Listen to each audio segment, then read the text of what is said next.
Hello, we're going to do a tiny tutorial.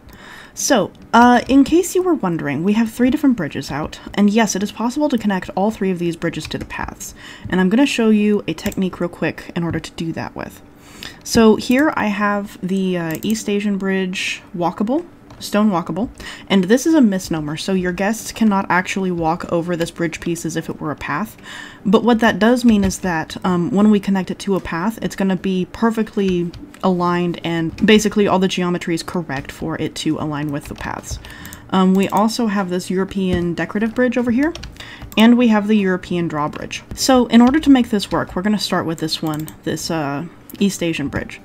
I'm going to come over here and I'm going to grab an Arctic wood floor. Let's go ahead and duplicate this. Let's get our Arctic floor, and we're going to do this specifically so that way we know that it's perfectly centered. And now we want to align it so that way the grid, not the piece, but the grid just tucks into the floor just a little bit.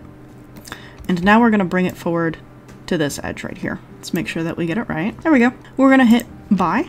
There we go. And now we're going to go into our paths. We're going to go align to grid, and we're going to select grid from group 6. And now, when we place down our grid, or our path, it is perfectly aligned with the center. When we come to these little edges, we're going to escape out, and we're going to make sure that we have these little overhangs right here. Let's go ahead and delete our Arctic wood floor. We don't need it anymore. Let's come back into our paths. And now, let's make sure that we don't have curved slopes on. That's very important that they be straight. And I personally like to do this with angle snap. It just makes it easier.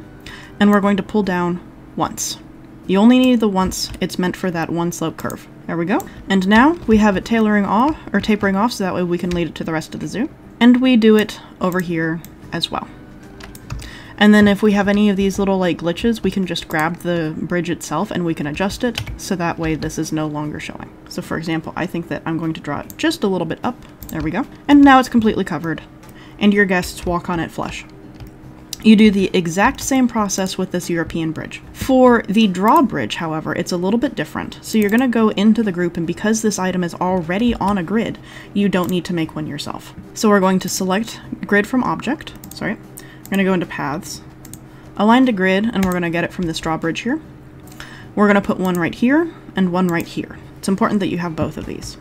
Now we will deselect the grid, and we're going to go into the one that's going over our bridge, and we're going to pull it up just once. And then we're going to pull it back down and then over the other side. There you go. That is how you make the bridges in Planet Zoo work.